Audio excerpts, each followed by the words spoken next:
I'm gathering spruce tips.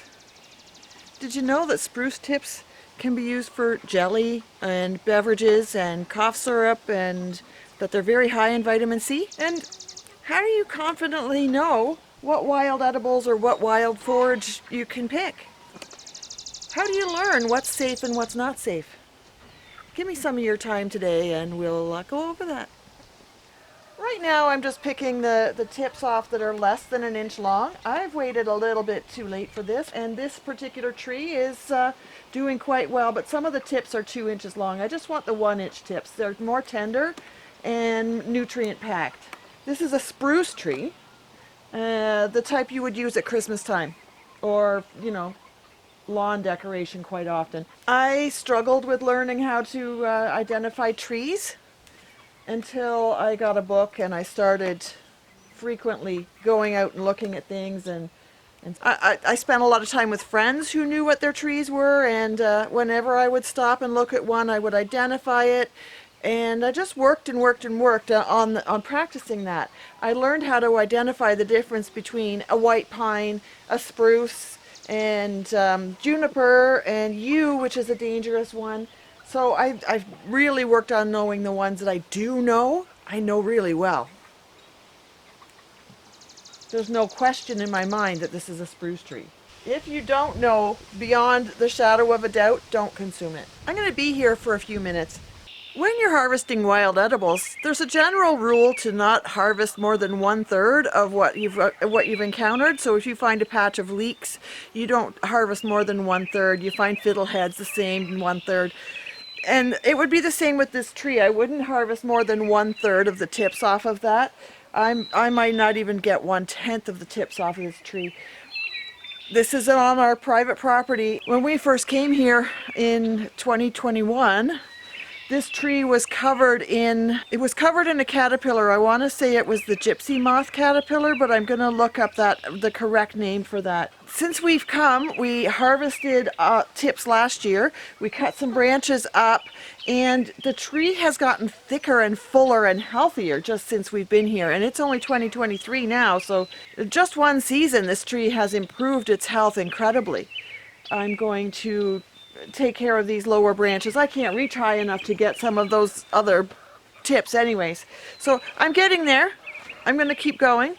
Well, I've been pouring through my books. I have a stack of 12 books here for wild edibles and foraging and herbal remedies and such.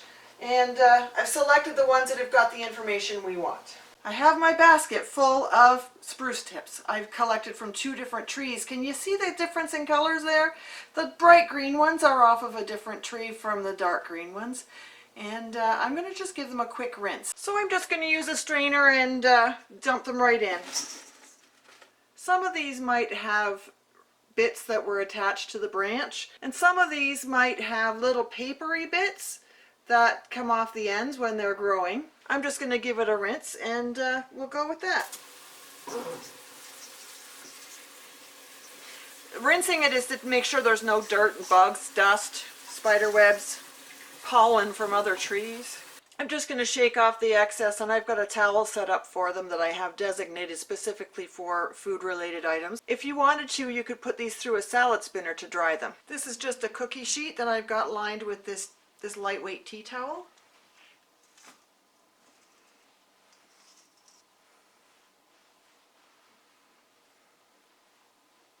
So what are the books that I was perusing? I have some that are from 1972, and they're pretty old, but this is one of my favorites. It's full of recipes that were, commonly known in the 70s. Feasting Free on Wild Edibles. Of course it's out of print. You'd be lucky to find that somewhere. Feasting Free on Wild Edibles. I'll put all the titles in the description box down below. I have a Peterson field guide. Edible wild plants of Eastern and Central North America, and I have edible and medicinal plants of Canada. This one is Amy Fuel, the Homesteader's Herbal Companion, and this one is Rosemary Gladstar, Medicinal Herbs, a beginner's guide. These 2 books didn't have references, but you can find references to pine and spruce interchangeably. They're all over the internet. You can find recipes for a spruce tip pesto or for spruce syrup to make alcohol beverages, spruce beer. I'm considering making a spruce tip syrup to go with my soda stream so that I can have a refreshing drink in the summertime. Not all the books I have had references to recipes or to spruce or pine. And that was a bird hitting the window. Sorry, I just had to pause my recording and go check on the bird that hit the window. These windows are one on each side of the kitchen, and you can see the light through them and the light reflects off of them.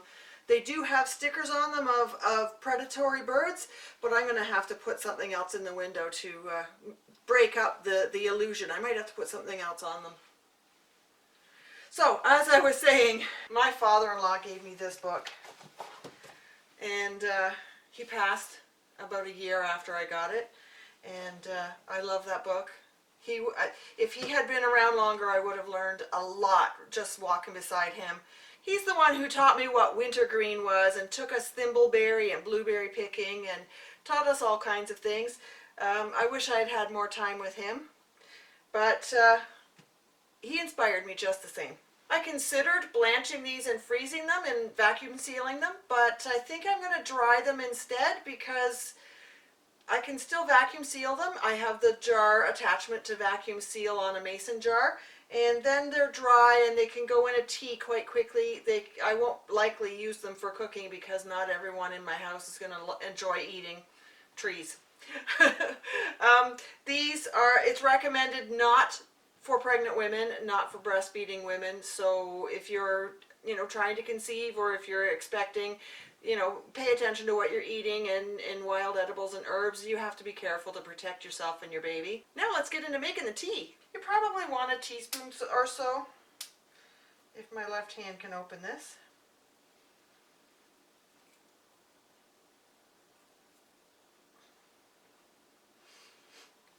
I've tasted these myself, but as I was harvesting them, I had a taste. They've got think of pine salt or pine scented cleansers, or those dark green candles you get from Glade at Christmas time. They're a little reminiscent of that, plus a bit of a lemony citrus zing. So that would be great with a citrus or with lemon balm, peppermint, or a whole variety, ginger, a whole variety of things. So I'm going to dry these. Let's have that tea. This water is just off the boil. You can sweeten your tea with it, or your tisane, as this would be called, with anything you like. Maple syrup, honey, plain as it comes. Lemon juice would give it a nice, interesting flavor, as I suggested earlier with the lemon balm. And we're just going to let that sit for a minute and see what it does to that water. The properties of this are said to be great for clearing a sore throat and breaking up mucus. On top of that, it would be fantastic as a trailside tea while you're hiking or doing outdoor fitness, outdoor activities where you're sweating a lot. This is high in magnesium, potassium, and vitamin C. I also read in one post that it was also high in vitamin A. But magnesium and potassium are the electrolytes that you're sweating out when you're out there. So if you're going to have, you could buy your Gatorade, or you could buy your Powerade, or what have you, or you can use the natural products as they come. So spruce tip, pine tip. Even dried, you can throw a little packet of those in your lunch kit while you're traveling out on the trail, hiking trail, canoe trips. I hope my husband likes this because he's got a backcountry camping channel. My husband's away camping right now. I hope he enjoys this when he comes home. Make sure that he's got his electrolytes up. I'll use this while I'm gardening too, so I'll have one a day for a couple of days, and then not have it for a few days.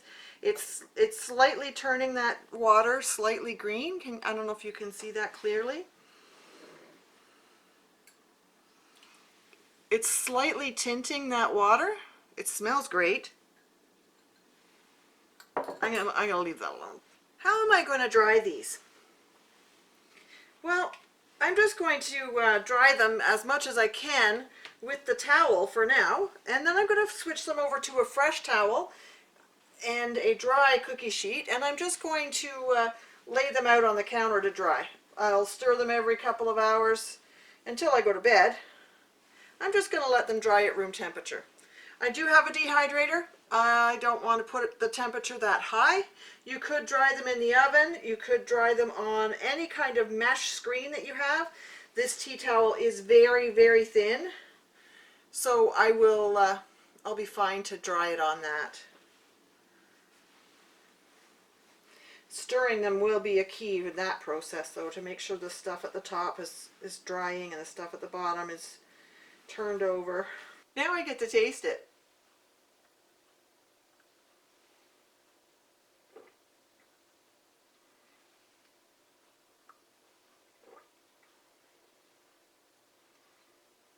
Tastes like a Christmas tree.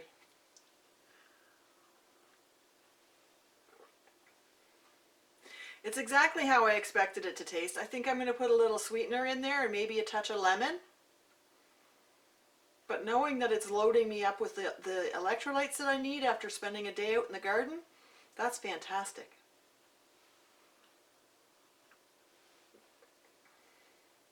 I can just imagine that cold with the sweetener in it and some carbonation. I'd have my own Spruce fizzy. Oh, I'm excited about that. Thanks for hanging out today, guys. See you next time.